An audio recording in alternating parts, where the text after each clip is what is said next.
Hello, savvy entrepreneur. It's Tash Corbin here, and welcome to another episode of the Heart Centered Business Podcast. This is episode number 263, which means you can find all the relevant links and show notes over at tashcorbin.com/263. In today's special spotlight episode of the Heart Centered Business Podcast, I'm interviewing the one and only Zach Spuckler. Zach has been a speaker at both of our Heart Centered Business conferences in Australia. We shipped him out from the US for both of them. And he's also been on this podcast several times. And there's great reason for that. I adore Zach and I love that he is so disruptive and he's such a maverick in the online business world. We've adopted him as one of our own in the Lady Posse. He has honorary Lady Posse member status along with his partner Simon. And we love hearing from Zach and what he's exploring in his business. Now, it was in December 2020 that I was on Facebook just scrolling things. I think I was in the car and I stumbled across a Facebook Live that Zach was doing about his new program called Launch It. And the reason why I was so compelled to invite him onto this podcast was because the way that he was talking about his decision-making process on how to price Launch It and his decision to price it at a very accessible very affordable price was just so compelling. And I completely agreed with a lot of what he was saying about price elitism in the online business world and this belief that somehow charging people exorbitant and sometimes very high ticket prices would magically mean that you only attract high quality people and that it would ensure that everyone was deeply committed and that they would get results from your program. And Zach has some amazing low ticket products. They're $37 in most cases that do get people astounding results. And this Launch It program is a really affordable price as well. It's only $597 US for the most VIP version, and there is an accessible version without the live coaching calls at $297 US. Now, that's for this round. Prices may increase for this program, but I loved the conversation that Zach was having about why he'd priced his program at that price, so I had to get him onto the Heart Centered Business Podcast. So this is my conversation with Zach about pricing elitism and privilege, what some of the big marketers are forgetting when they say that a $5,000 client is way better than a $500 client, and also a few other ways that we are both being rebels and a little bit of a maverick in the online business world. So if you are a little bit frustrated with hearing the same message over and over again from every single marketing person, I think you're going to find this interview particularly compelling, and I do hope that you enjoy it. As with every episode of the Heart Centered Business Podcast, if you have any light bulb moments or questions you'd like to ask, let's continue the conversation over in the Heart Centered Soul Driven Entrepreneurs group. Just use hashtag #PodcastAha. Let me know that you've been listening to episode number 263, and let's continue the conversation over there. Without further ado, I'll hand it over to Tash and Zach. I'm Tash Corbin, and this is the Heart Centered Business Podcast. Hello, everyone. Welcome to another Spotlight interview. Today, I'm joined once again, third time on the podcast, by Zach Spuckler. He is the founder of Heart, Soul and Hustle, which is a marketing company that turns course creators into profitable business owners. You may remember Zach from previous conversations we've had about launching and using challenges to launch, as well as Facebook ads for your business. Welcome, Zach. Hey, Tash, thanks so much for having me. I'm so excited to be here. Oh, I'm so excited for us to have this conversation. Zach did, I think it was a Facebook Live at the end of December, and I was watching it live, and everything he said, I was like, we have to talk about this. We have to talk about this. So I invited him to jump back on the podcast with us. This was Zach talking about his new program, Launch It, and the reasons why you decided, Zach, to make it a more affordable offer. So do you want to start by just letting everyone know and catching everyone up on that whole process and what's happened with that course? Yeah. So that course launch, to kind of just step back even one step further, we pivoted our business about 2 years ago to do no courses, full service-based business. We had run a really successful course business for 3.5 years. And I was like, man, am I burned by the course creation mode. I'm going to just do service-based. I started running ads for people. We were behind the scenes of a lot of big launches from like $3,000 to $300,000. And about 6 to 12 months ago, I should probably be more accurate than that, but somewhere in the last year, we started like quietly introducing small, low ticket digital products. And I was introduced to that by a friend of mine, and she was like, you should really consider throwing in some low ticket products. It would bring people into your agency. Mm, And I really liked that. And what I started finding was that people were buying my low ticket product. It was specifically around launching with challenges, and they were getting results. yeah. And like, I feel like, for lack of a better term, we've been kind of like brainwashed that, oh my gosh, people can't get results if they haven't spent $2,000 on a course, right? Because the investment is what makes the commitment, right? Yeah. And so I just kind of started like playing around with that and really exploring that belief. And the launch at launch, we ended up doing right around 20 some odd $1,000. Full transparency, we invested about 17,000 in ads, Yeah. which I was very happy with because I literally had done nothing for 2 years. I came back, we profited on a launch. We brought in 2,000 new leads. We started growing a community, a program, a process. And so for me, it's been a total home run. Yeah. So like, I do like to be fully transparent that I wasn't like, we're going to do this grand experiment. We made $1 million of profit, right? But the ideology behind this launch is I started really like probing this question of why is, not low, that's not the word I want to use. Why is entry level information so expensive, Mm, right? Because we talk about, a lot of times we hear things like the barrier to entry is so low in the online world. Anyone can do this. Anyone can start a course. And then, by the way, if you want to be anyone, it's 1997, yeah. right? And it's like, I just started to really push back on that notion of like, why is it so expensive to get started, right? Yeah. And to really just kind of get it out of the way. I know there's already people who are like, but high ticket is my business model, or I'm worth what I charge. I'm not saying that that's not true. Yeah. What the message has come to articulate at is why is there not entry level information in your business? Why, for the first time I experienced you, is it $2,000? I think Yeah. of, hope she doesn't mind, I think of Denise Duffield Thomas, right? Yeah. She has Money Bootcamp. It's a $2,000 program. If you invest in the year-long special that she does, I think it's 2,500 or 3,000. And that program is worth every penny. But you can also experience Denise in book form for $10, Yeah. right? And Denise, if I'm not mistaken, has come out and been like, you can't afford the program, buy the book. Yeah. Right? Exactly. She said that outright. Yeah. I love that. The girl knows her worth. The woman knows her worth. She knows her worth. She knows that course is worth it, but she's also created an accessible mode for people to get access to the information. Yeah. And I think that that's what really sparked me, is like, where is the accessibility? And we've been brainwashed to think that a free PDF is accessibility. And it's like, it's not really, is it? So when we started doing these low ticket products and people started buying them and people started messaging being like, I just made $5,000, or I just got hundreds of people into my challenge, or I just did this stuff. And I was like, these are comparable results to people that were going through my $1,000 program. Yeah. And so I decided to launch the Launch It program. And it's a 12-week program, 12 weeks of weekly coaching calls, weekly content dripped. And we priced it at $297 without coaching calls. Yeah. So full transparency, it's still a little more expensive. It's $597 to get a weekly coaching call. But at the end of the day, that's $50 a week. Yeah. And I'm on these coaching calls for like an hour and a half, 2 hours, plus content, plus the Facebook group. So I still feel like it's a reasonable spend to ask somebody to spend $50, every 2 weeks, I think it breaks down to. Yeah. I was like, okay, if somebody was like working a traditional job and I asked you to put $50 aside to pay, that seems reasonable to me. And so we kind of launched that program, and we were just like, we're just going to challenge the industry. And I had people push back on me and say like, well, then you're just playing the price game, right? Like, you're just playing the price game, which means somebody will just undercut you.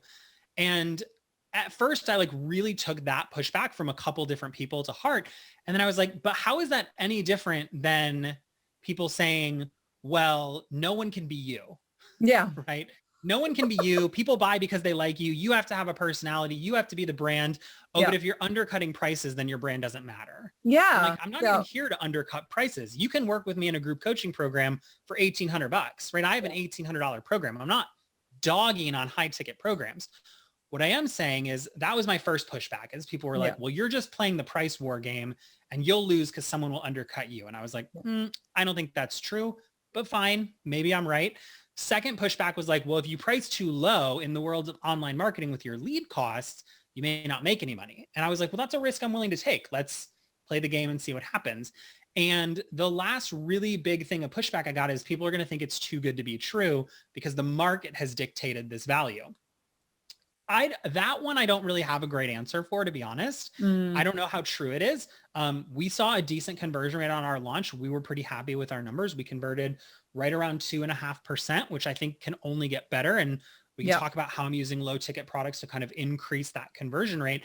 But we just came from this place of like, look, if the product is good and the stuff is good and people love it, why wouldn't people pay me $500 and then be willing to pay me 500 or 1,000 or 2,000? And I had a really great interview with a woman. Her name is Joanna Hunter. And she said, the idea is not to ascend people, right? We hear like ascension model, ladder, steps. The goal is not to step people up and sell them the next thing. The goal is to evolve people. And I loved when she said that because it's an evolution of getting access to more advanced, sophisticated, high-touch information. Yeah. Right. And if you're evolving people, evolution is how do I improve somebody's current state so that they can move somewhere better? And ascension is how do I get someone to pay me more money? Yeah. Yeah. Right. And I think also the difference with ascension and evolution is the ascension model is you still talk about the big goal, selling the low ticket, but you don't give them all the steps to get there. You just give them the first pieces. And then the next level up, you're still talking about the same goal, the same outcome, but I'm giving you a bit more or a little bit more connection with me or a little bit more information or a few more of the steps. So in order to actually get to the end goal, even though you think you're buying the end goal at the entry level product, you're not. Whereas this model is actually you are getting what you're promised in that entry level product. And that is revolutionary in some businesses and industries. And I've definitely seen that this is bucking the trend. And it's why I asked you to come on the podcast, because so many conversations about tripwires or low ticket are all about recouping your ad spend so you can sell them the big thing. Recoup your ad spend, sell the big thing. And there's not a lot of discernment about what goes into that low ticket offer or that lower priced course or program. It's almost like it's assumed you'll do the right thing and it's assumed that you'll put in enough information that people will be okay with it. But I've seen people who've gone down that pathway and they've had like 30 and 40% refund requests on their $37 product because they were never told what to put in it. And they were always told it's just part of the process. It's a marketing tool. It's not a product in and of itself. And this is disruptive where your $37 products deliver outcomes. It's just, and your $397 program, $297 program delivers outcomes. It's all of the information. It's just that you've chosen a different pricing model. Yes. And I think the other thing that's worth talking about is it's a pricing model, not a mindset. Yeah. And it's so fast. I think mindset has become this buzzword, which I think it's important, blah, blah, blah. Yeah. But mindset has become like the scapegoat for everything. Yeah. And so a lot of people were like, well, maybe you don't think you're worth 1997. And I was like, actually, like I can like trust my one-on-one clients are paying more than that a month for me to run their ads. When something's worth it, it's worth it. But I think that's the other thing, like, what is stuff actually worth? Right. Yeah. And I'm not saying that if your course is 2,000, it's not worth 2,000. Maybe it is, maybe it isn't. That's here nor there. What I'm saying is like, if I wanted to go buy, like candles, for example, right? If I want to buy or I'm making candles, I should say, a lot of times you don't just spend $10,000 on a bunch of scent. you buy small scents and you make sample candles, right? And a candle distributor or a candle supplier, and this is like a legitimate thing. We like low key sell candles. You sell candles. I Shameless plug. But we, what we learned is that a lot of suppliers want you to buy sample packs. Yeah. Right. But their business isn't in sample packs. It's in mass quantity. It's in bulk and wholesale. So a lot of times we think, oh, the sample is what sells the wholesale, but it's not really the sample that sells the wholesale experience. It's a sample that tells you what you're getting. They're not like, oh, here is like one little itty bitty taste of what your candle may potentially smell like. They're like, no, here you go. This is what it's going to smell like. Right? And I think that's what I'm getting at is like, can you deliver a full experience at a low ticket so that when people are ready and get a full experience, they want another full experience. It's not, I think that's the shift we're seeing in the industry is like, people don't want to buy this piece and that piece and cherry pick. And in some ways, the people who are cherry picking at low ticket are getting better experiences than when they invest in really high ticket, because sometimes the high ticket promises the world and it over delivers where people aren't ready. Yeah. Right. Yep. And I think that is the other thing that I love about low ticket is I'm like, at these price points, I'm not shooting 10-hour modules. Yeah. And, knock on wood, we haven't had a lot of complaints. I don't think anybody minds that, but these are like short, succinct, actionable pieces of content. And it serves me in two ways. Cause I'm not a content creator at heart, believe it or not. I don't love creating content. I like delivering content. I like marketing content. I don't like sitting down and recording a slideshow. Drives me batty, but I do it every week. But I think what people are starting to realize is like, hey, I don't need 17 modules, 87 workbooks, blah, blah, blah, just because it makes it feel beefy. Yeah. Right. I think that is something we're moving away from too, is like at 297, if it's 2 hours a week, no one's going, wow, I feel shortchanged. No. But at the same token, I also get to trim away the fat. Yes. Yeah. So that people are getting us an experience that they feel is worth what they paid. And I'm not trying to create so much that I'm justifying the price. And I see that a lot is like, we just add stuff to justify the price. Yeah. And I think that's the bigger mindset issue as well, right? Is that you think you need to be at $2,000 in order to be worthy and all of those sorts of things, but you don't feel like the outcome you deliver is actually worth that investment deep down. So you add bonus after bonus after bonus after extra module after extra module. That is just as much of a mindset issue as pricing low. And in a lot of cases, I use the almond milk example, right? Like if I come to your place, I will say, I need almond milk for my coffee. You don't then go down the journey of telling me the history of almond milk, the 45 brands of almond milk, the 6 shops in your district that stock almond milk, why I might like to choose different almond milks from different things. You say, get in the car, let's go get you almond milk. And then I think that's the beauty of a really well curated product is that like you're just getting me the outcome and it's the shortest pathway possible. I don't need to read the history of this and watch that bonus module on that and understand how X person did it and Y person did it and Z person did it. You're just giving the direct information on here's the steps, here's how to do it. And for the VIP model, if they want to come to the calls and talk it through and ask questions, they've got access to do that as well. But you're just almond milking this, right? It's like you want to know how to launch and do your first launch or your next launch bigger than the last. I can get you that. And I'm not going to make you jump through 45,000 hoops in order to get it.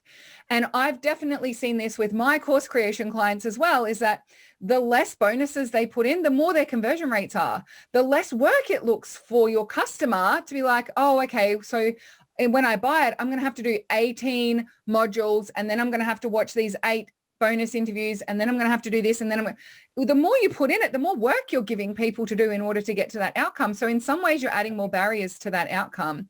And so, yeah, I love that whole model of just like trim the fat out of this thing and get to the point. And you can price it at something that where you feel like you don't have to pad it out to make it feel like it's going to be worth it.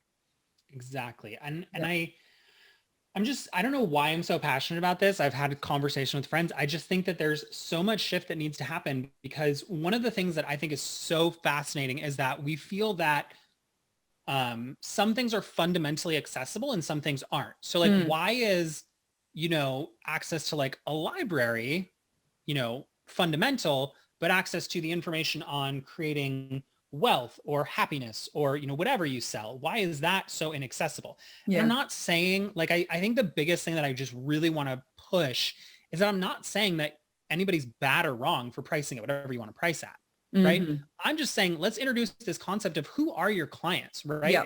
And I think that especially in the online marketing space, that's where we see things like, the biggest objection is going to be that people don't know what to sell. So just create the bonus and then still sell it for 2,000. If somebody fundamentally doesn't know what they want their business to be, and you want to sell a course around that, that's great. But if the fundamental deliverable of your course is like build your business, and you're coming in going, I want to make money, what do I do? Yeah. I feel that there is a fundamental disconnect there, and that I'm not, again, if that's what you want to sell and you feel good, then that's okay. Right. Yeah. But for me, I'm kind of like, well, if somebody doesn't know what they want to sell and they're coming into this for the promise of money, they're probably not a motivated business owner. They're a desperate person who's going to spend money. And it's not my place to say that they do or don't have that money, but it's like, is that money I want? Do I want desperation money? Yeah. Right. Do I want this has to work money? And I don't. No. So when we position, like even this Launch It course, people were like, I don't know what I would sell. Will this work for me? And we were like, nope, it won't. You'll need to do you'll need to do the work to figure out what you want to do. Yeah. This is for people who want to do this in this fashion, in this way. And then other people were like, well, am I going to have to run ads? And we're like, absolutely. Yes, you will. Yeah. You need $500 to $1,000 over the next 3 months on top of the cost of the course, or it's not for you. Yeah. And some people were like, well, that's inaccessible. And I was like, is it inaccessible or is it just honest? Yeah. Right. Like my fundamental belief is that business costs money. Yeah. Right. That's a belief I have. I know people push back. I know people say you can do it organically. I get it. My fundamental belief is I don't want to do a lot of work to make people find me. So I'd rather just spend the money to do it with ads. Yeah. And so just having that radical positioning of like, people told me like, if you tell people they need $500 to do the course, they won't buy it. And I'm like, perfect. Because if they're not willing to spend $500, I can't help them. Right. There's no bonus or mindset or witchcraft or voodoo or audio that's going to like change the fact that somebody doesn't have that money to spend. Right. And because my business is not tied to like working through money or money stories or money beliefs or money mindset, nothing I say is going to make that person who doesn't think they have $500 today realize that they've got it tomorrow. And any work I do to do that isn't relevant to my course. And for that reason, that's not my ideal customer. Yeah. And so I just want to like tune into the fact that I'm not saying it's bad, right? When I work with a client who is making, multiple 6 figures and wants to work with me one-on-one and wants to scale up their Facebook ads, it's multiple 4 figures a month. Yeah. Okay. No shame in my game. But to somebody who's like, I really want to do a challenge. I'm thinking about this thing. I'm not going to be like, that's $10,000, please. Yeah. They're just not there yet. No. And if they're not there yet, and I can meet them where they are and say, okay, cool. Here's this thing for $37. What has happened? I'll let you lead the conversation because I'm so chatty today. I love it. But what we've realized is that they buy one thing and then they're like, oh my gosh, this is great. I also want this. I also want this. I also want this, but not from a place of, oh, I'll never get the results if I don't buy this. It's from a place of like, wow, what a great experience this was. I want to experience this now. Yeah. Right. Yeah. Absolutely. And that's been a game changer for us. And we started a Facebook group specifically for anybody that's bought a low ticket product from us. No more free Facebook group. My team was like, are you really going to start a Facebook group again? And I was like, this time's different, I swear. But we started a Facebook group for paid people. And what we're finding is that people are sharing their wins. They're sharing their results. And when things change radically, like they did with Facebook ads, you're in Facebook ads land right now. It's February 3rd. Whenever you're listening to this, February was a heck of a month for Facebook land. But we got to do a live and I got to just serve them and I got to show up for 30 minutes and be like, here's how to manage the changes in Facebook, right? Did I still do a podcast and free content? Sure. But a hands-on tutorial for people who paid $37 to learn Facebook. I mean, I know people who are paying $100, $200, $500 a month to access to that same information. Yeah. And so it's like, I love this idea of making things more accessible, more affordable. And it's not from a place of, I can't charge this much or I have mindset issues. It's from a place of, my client is somebody who needs affordability. My client is me 5 years ago, and me 5 years ago lived in a crappy apartment that almost got broken into because it was that kind of neighborhood. And, you know, I had $2,000 in my savings account. My parents almost killed me when they found out I invested half of it on a course. Right. So, you know, that's who I was. And I think that when we talk to ourselves, a lot of times we say, your client is you X years ago. And it's like, well, could you X years ago really access who you are now? For a lot of people, the answer is no. And if your client is no longer you 5 years ago and you're serving that high level business owner, great. Charge the money. That's okay. And have that within your repertoire. But if your client is somebody who just got started yesterday and is like, you can make money online. It's like that person probably shouldn't be spending $2,000 right now. Yeah. So. And I think the big thing that really struck me when you did that Facebook Live was the conversation you started around this whole, like, the industry has set the benchmark and all of a sudden everyone has to toe the line. Like, the industry benchmark is $2,000 for a course for 6 to 12 weeks and $5,000 minimum for anything bigger than that. And if you're not part of the club who are charging those rates, then you're really not delivering, or, you know, it was almost like this elitist thing as well. And it was, and I loved what you did in terms of breaking down that justification. Like, people won't commit and they won't do the work if they're not paying $2,000. Like, $2,000 to one person is like $1 million to another. And so you're making an assumption. And I think it's a very privileged place to come from, to think that $2,000 is the minimum investment for someone, and that at that price point, it is, you can justify the price point just through the lens of commitment. When, you know, I have people who've purchased my Udemy course for $20 and they've shown up every day and they've done the work. And that was the way that they got access to the information that they wanted. And that was the way that they moved forward. And my $2,000 program is out of reach for them. And my $2,000 program includes a lot of mentoring and one-to-one support from me in the group calls. We do like hot seat calls and all those sorts of things. And I don't want to say to those people, well, that's it. Like, you can't commit. The reason why, you know, you're never going to be successful in business is because you can't even make a $2,000 decision to join the Takeoff program. No, that is such an elitist mentality. And I understand that it is a significant investment for a lot of people, and there's no judgment of people not making that level of commitment.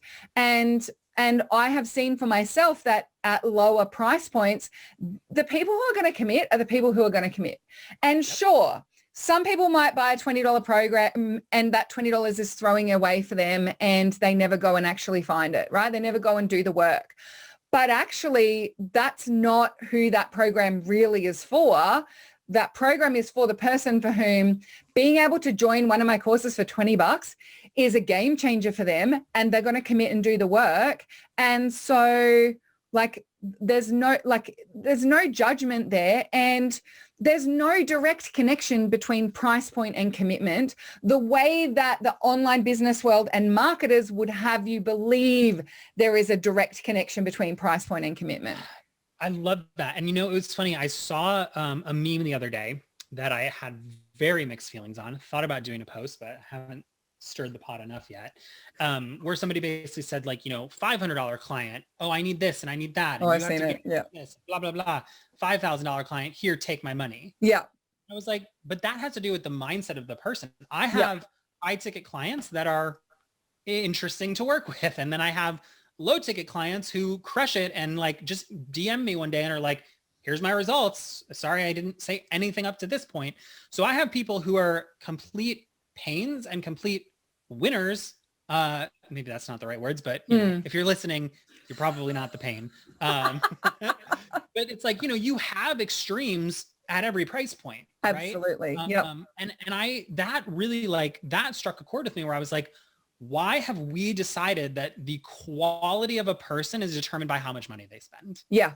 100%. When did that become okay? Like, Yeah. oh, if somebody doesn't pay you $5,000, then they are a bad client. And Yeah. I'm like, that's not okay. Like, No. when did that become okay? Right. Not And, okay. yeah. And I just love what you're saying. The other thing that I've noticed about this kind of like elitist mentality is that if you don't want the same thing, then like everybody gives their advice on pricing or positioning or marketing or messaging or the 1997 mentality, assuming that you want the same thing. Do you know some Yeah. people are happy making 60K a year on the side, working 15 hours a week, just kind of living that way? Yeah. Right. But I think that the rat race of the online world has conditioned us to, and I think it's getting even worse. I've noticed it, especially as we've played around with e-commerce, is like, oh, you like, this is your goal, is to become a 7-figure business. Yeah. Right. That's the goal. Yeah. Right? And I've even seen it now where people are like, I teach 7-figure businesses how to become 8-figure businesses. 8-figure. Like, right. Which is, again, I think that's just people naturally responding to the market wanting that, because we naturally think we want more. We think we're going to be happier with more money. But like, I've had a conversation where I'm like, this year, my goal is not $1 million. Right. And like, does that make me less of a business owner because I haven't made $1 million? Like, I don't think so. If somebody else does, that's their problem, not mine. Yeah. But it's like, why have we basically created the benchmark for success is this number? Yeah. Right. Yeah. Especially in the online space where everyone's like, margins are crazy. You get like an 80% margin in your online course. They never talk about operating costs. I've never seen an online business owner with like 60% profits. I could be wrong. Prove me wrong. I'm sure there's someone out there, but it's like, they don't talk about like, I know people who are making just as much money as me and taking home, who are making 3 times as much money. Yeah. Right. And it's like, you can make the argument, yeah, but they travel on the company or they do this on the company. It's like, okay, I'll give you that. But the flip side is if they're doing all that stuff for work, then they're working. Yeah. Right? And I get it. There's tax loopholes and there's like, I traveled for work or I went to Bali and I, no shade. I went to Bali and it was a work write-off, right? Yeah. And it's like, but I only worked for 2 days and I was strategic. I get that. I do. Yeah. I'm not saying that that doesn't happen and that you're not smart for spending your money. What I am saying is if you're going to advertise, you can't have it both ways. You can't be like, the margins are incredible, but then you only take home a little bit. Yeah. Or, oh, this is a work trip, but like I'm living my bliss, right? Well, are you working or are you living your bliss? Because look, I get it. Don't get me wrong. Love what I do. Not living my bliss 24/7. No. Right. Yeah. So yeah. I just think that there needs to be more middle ground conversations happening and they're not happening. And, you're not less of an, like, if you're listening to this and you're like, man, I want a 7-figure business, I would just invite you to explore, like, do you actually want that? Do you want a team of 5 people? Do you want system structures and strategies? Because 5 years ago, I definitely didn't want that. In fact, there are days today where I'm still not sure I want that because I've got a team of 2 core people that I work with and then, subcontractors for like the podcast or like design, one-off things, migration. But I've got a core team of 3. And like now what happens is I wake up and Jessica, if you're listening, couldn't do it without you. She just goes, here's what to do today. Yeah. And it's like, that's a totally different ballgame than waking up and being like, I'm going to do whatever I want today. They're like, yo, you need to get this done, this done, this done, meet with this client, have this conversation. And it's like, as you get closer to a 7-figure business and operate like a CEO, we're being fed this line of like, oh, the CEO is free. Like, the CEO is committed. Yeah. And it's not a bad thing. You're committed to things you enjoy, but you're committed. Right? Yeah. I know very few people that are like owning a 7-figure business that aren't actually like really committed to a lot of different things. And so you just have to ask yourself, like, do you want that level of commitment? Right? Because Instagram sells every dream, right? But is that actually what people are doing? And, I know there's exceptions to the rule, but I'm talking about the majority, right? And I just think it's so important that we start talking about that. Like, do you even want that? Because if you want to make $80,000 a year and that's enough and you're happy, you don't need a $2,000 course. And you're going to get fed the line of, well, it'd be so much quicker if you just sold it to 40 people. Well, yeah, but you're also going to convert a lot higher at a lower price point, a lot more frequently, and people are going to trust you. You can build more customers and your marketing. Like, there's just, everything is so one-sided in favor of high ticket, do it now, create high touch, less customers, more money. Yeah. And my thing is like, what about more, like, especially when, I mean, people don't say this as much now, but when the internet world of online courses was just starting to rumble years ago, people were like, I have an impact goal. I'm going to impact 1 million people. I'm like, what happened to that? Right? Yeah. People were like, I'm going to reach millions of people. Where did that go? Just kidding. I'm going to make it accessible to the 20% of the population with the money. Yeah. But I will really impact them. Yeah. Right? It's like, you know, they'll be really committed. Give and take.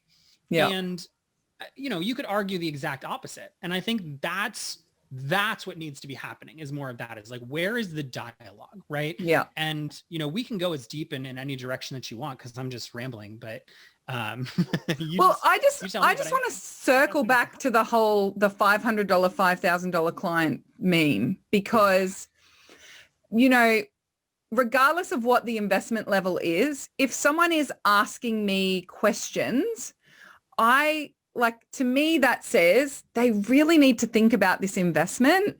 And I think it is so dismissive to say, well, if you've asked questions before you bought the course, you're going to be a problem. Like, I'm already deciding that if a $500 purchase decision requires you to be quite considered, you need to present a business case to your partner on why you're going to invest that $500, then why would I dismiss you as being my problem child when I know that decision you aren't taking lightly? So when you join in, you're going to do the work. And so, you know, I think that it's another form of almost this like entrepreneurial elitism, that in order for you to be successful as an entrepreneur, you have to buy without thinking, do without asking or questioning, and follow the steps and trust the process. When in fact, what makes a great entrepreneur is the questioning, is the disruption, is the seeing the gap in the market that doesn't exist. And I think that's definitely something I've admired in you, is I see you've been like that disruptor or the rebel or the maverick.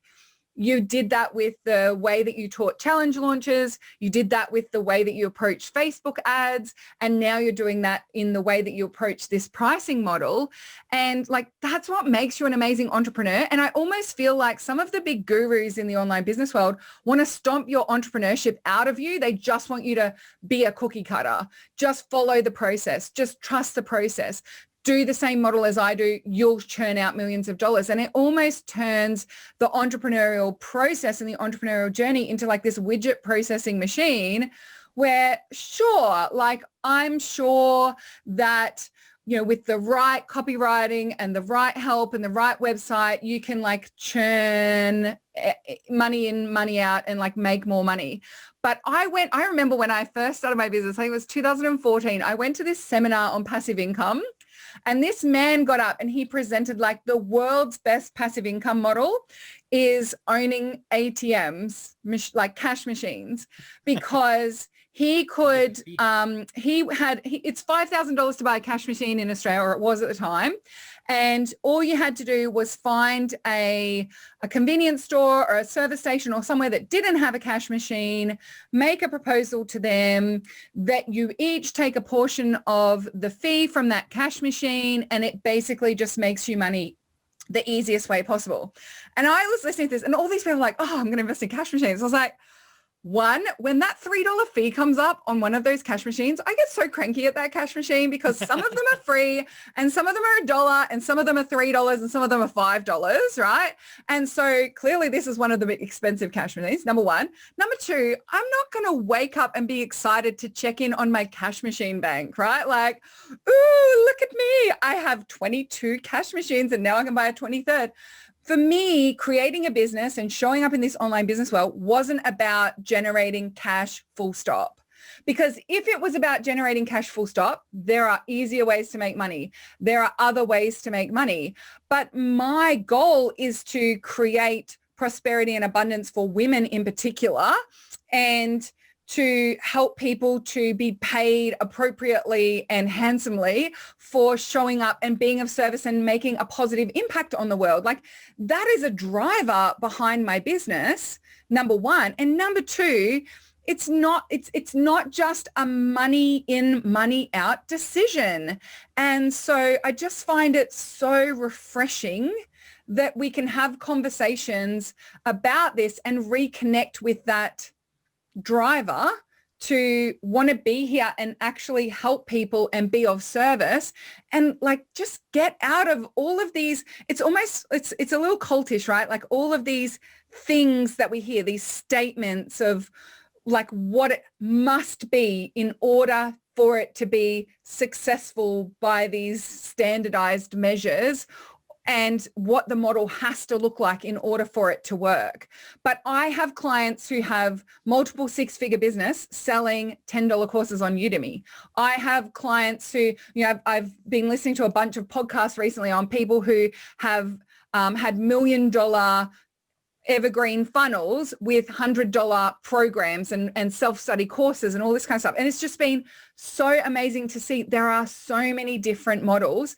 And as I was like you, as when I first started my business, I invested $4,000 to work with a one-on-one coach for one day because I'd been listening to all of these YouTube videos on starting business, online business, and I'd been buying into this, like, you have to invest big to get the outcome and be committed and I spent $4,000 working with this lady. And at the end of the day, like I'd had a great day with her. I had some really fun ideas for my business. I didn't know how to get clients. There's only so much we could cover in one day. I was fresh. It was like my first week of having an online business, and I'd invested $4,000 on the promise of having my model worked out and knowing how to market my business. And it was an ascension model. In that day, we worked out what I was going to sell and we came up with some ideas for who my ideal client was. But the next step to work with her was $12,000. And I burst into tears. I was like, wait, I gave you all of my savings to get the outcome from the first day. And now you're telling, I didn't even know you had a $12,000 thing. And now you're telling me if I want the actual outcome of getting clients, I need to spend $12,000. And it was that moment that I decided there has to be another way. I don't ever want to create that feeling in someone else ever again.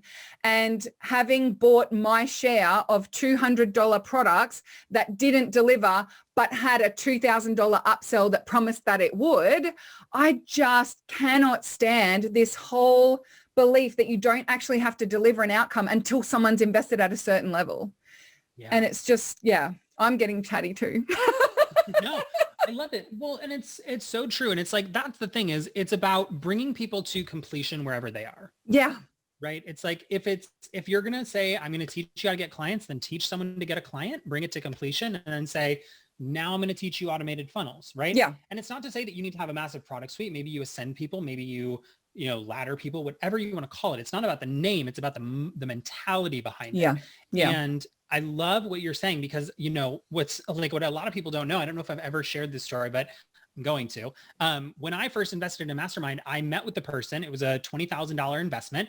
And I was basically like, I'm not committing unless you agree to do an affiliate promotion with me and like sign a contract that says if I don't make enough to buy in, then I'm not buying in.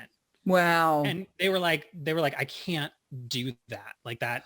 Luckily they were really gracious, super gracious, incredible person. Like, yeah, we ended up doing an affiliate promotion, made the money. It was all good. Like they still continued.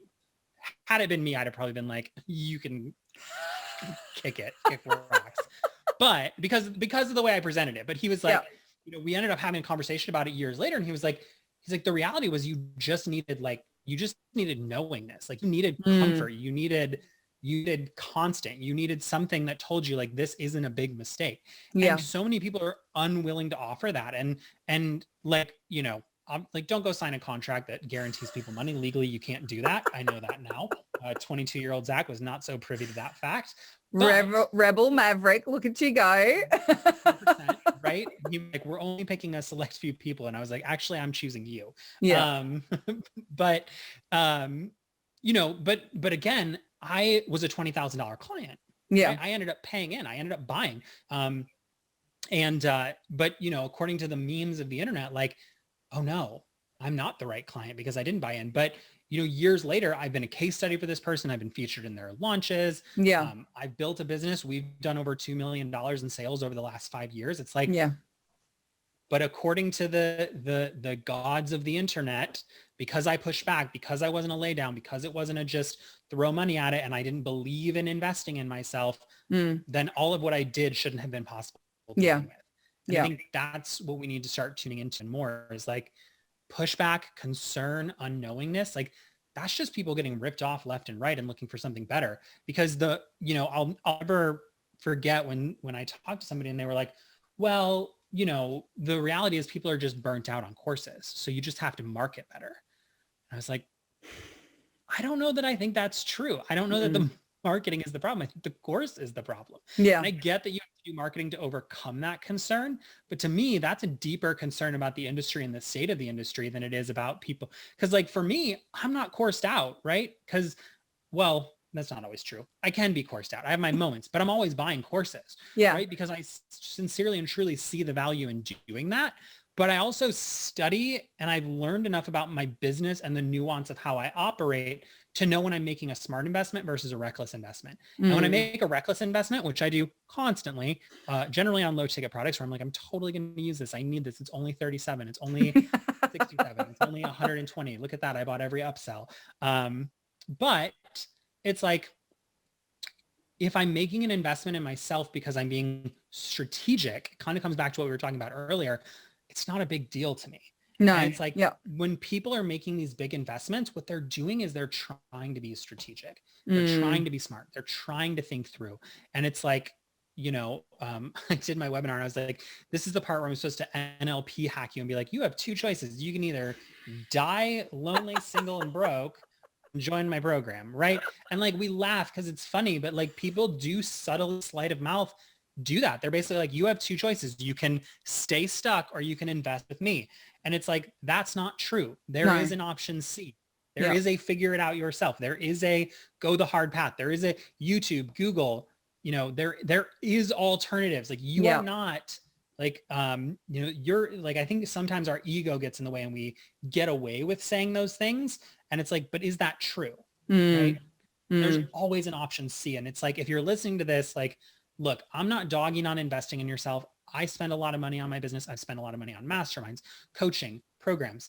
But it's strategic and with intention. And it's like when you're getting started, that strategic and intention may be required for $50, $100, $1,500. It doesn't matter. You've got to start meeting people where they are, because people are inherently like, unsure, fearful, lack mindset. You don't come into like we take for granted as seasoned entrepreneurs, even if you've been doing this for 1 or 2 years and you start seeing success and you think about things like, not to throw shade at anybody, but especially in like the mindset, spirituality, community, which I think has really ebbed and flowed into entrepreneurship, is like, oh, invest in yourself, feel confident, speak it into existence, do all those things. I think it's kind of what you were saying before. It's like, that's a very privileged stance because not everybody has the tools or access in their life so far to know that. Yeah. And so when you operate from this place of, well, winners invest in themselves, when Barbara just started her candle business 2 weeks ago, is terrified, spent her last $300 from her savings to buy all the materials and is now trying to figure it out because she has to make this work. That doesn't make her less of a quality client. That just means she's in a different position. And I do think it is a little privilege to say, well, she's just not taking her business seriously because she's not willing to invest. She's not willing to take a risk. She's not willing to leap and build her wings on the way down. Like, no, she just doesn't have the resources right now. And it's going to take time and energy and assets for her to build that ability. Yeah. Yeah. And I think sometimes as well, the more experienced entrepreneurs can forget what it felt like and can forget what it was like. And I also think like when I started my business in 2013, I was very lucky because it was just as Facebook groups were taking off. And now there's saturation in Facebook groups. And so I don't take that lightly, but I think a lot of people do take that pretty lightly. I know for a lot of the big names in the entrepreneurial space, they started when things were easier, ads were cheaper. The market was not as saturated. There wasn't as much competition out there.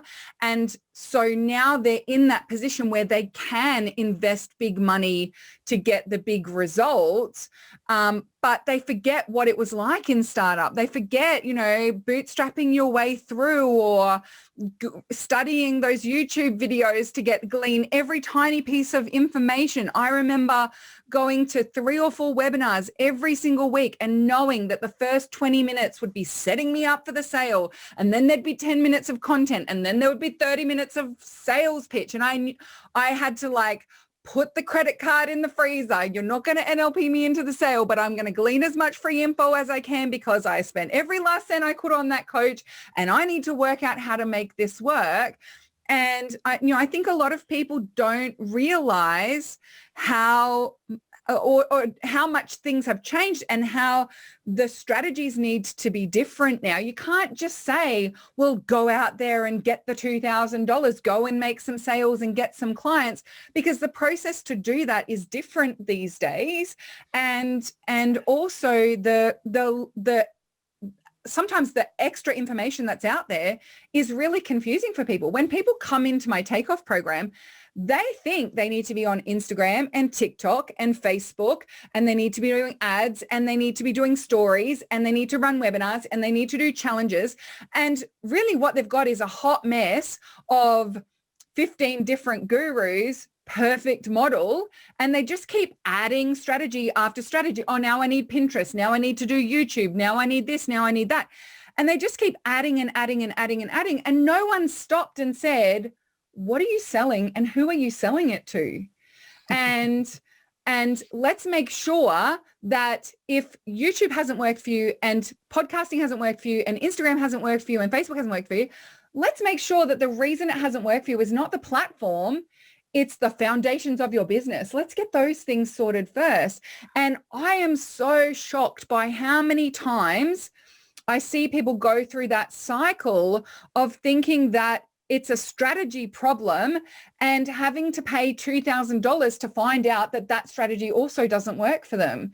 I say all the time in my niching work, when you jump into a course and they say, now pick a niche and now go and follow this strategy. And then you follow the strategy, you kind of get results or you kind of don't, or what's going on. Then you see this webinar about how if you were doing this, then everything would be okay. So you go to the webinar, you buy the $2,000 course, you get in the course and they say, okay, now for your niche and your product, try this, try that, try this, and you do that. And no one's ever addressing the foundations. And so I totally agree with you. I think it's very easy to forget, one, what the startup journey is like and all the things you need to figure out. And the way that you need to figure them out is through tangible practice and getting it in front of real people, not the perfect formula for a headline and a sales page. So people forget that process. They forget that they have come from a space where there was less competition when they started and there were more tools or more free resources. When I first started my Facebook page, I had 200 followers and my average post reach was 300 or 400 people. Like that doesn't happen anymore. My current Facebook page is 7,000 followers and each post gets maximum 1,000 reach unless it's something that gets a ton of comments on it. And so, it's a different time and it's a different journey. And I'm just so glad that there are people out there who are thinking about this startup process or this getting into it process and the reasons why people might resist a high ticket product beyond they're not committed. They're not committed enough. They're not one of us yet. Yeah.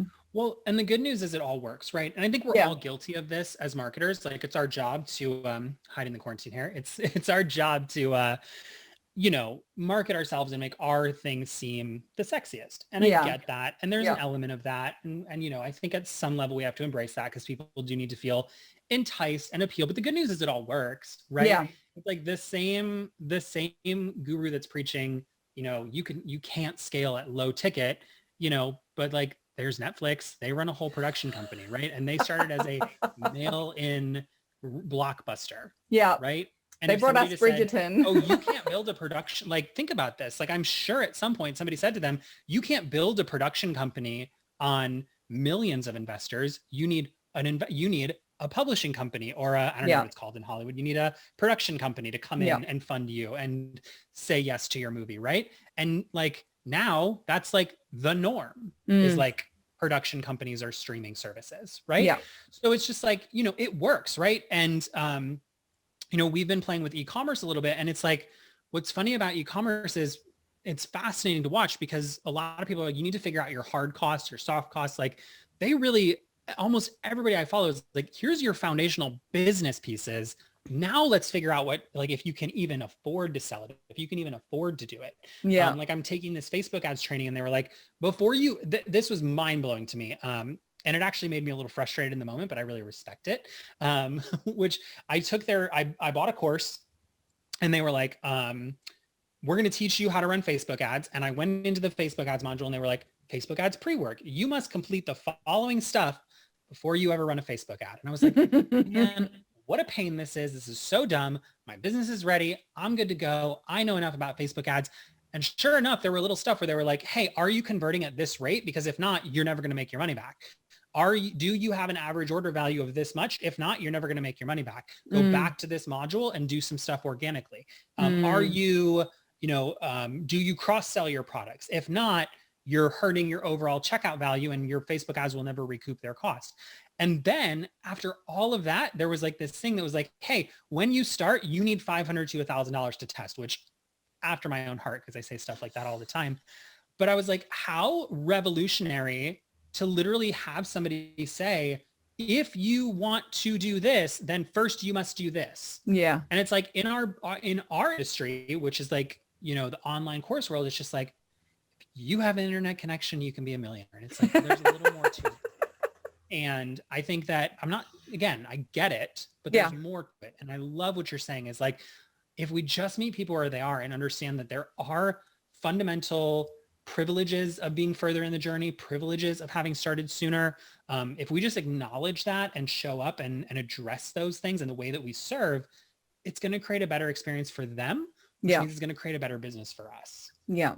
I love it. I love it so much. Now, Zach, before we close up, there are a couple of things that I want to touch on here. So number one is the Launch It program. I'm assuming it's going to open cart again at some point into the future. Yeah, in the next few weeks, because I know the release date for this episode. So as long as nothing radically changes, the Launch It program will be opening in the next few weeks. If you go to heartsoulhustle.com, click on the little courses tab, you can join the wait list. Easiest way to find out more about it. Nice. So I won't say any more about that. You can read all up on it. I don't got to pitch it here.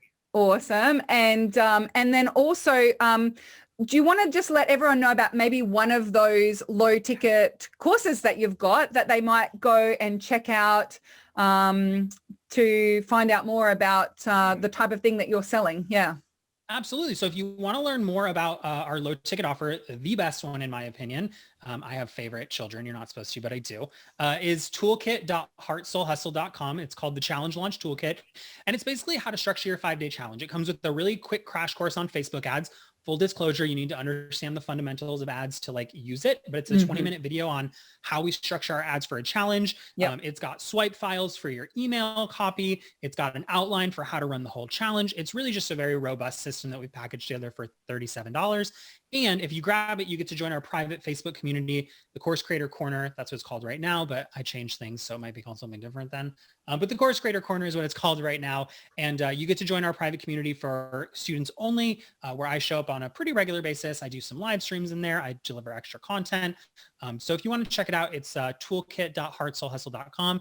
It's a very enticing sales page, and visit, you may be retargeted with that. So full disclosure, if you visit, you'll probably buy. You'll probably buy. It's pretty good. And I'm in that Facebook community as well, having bought a bunch of things from Zach before. So do come and join us and go and check out all the things that are on offer. Also, make sure you go and find Zach on Instagram at Heart Soul Hustle. We'll make sure that we link to all of those things in the show notes of today's episode, so you can go and check them out as well. And Zach, I just want to say, please keep disrupting.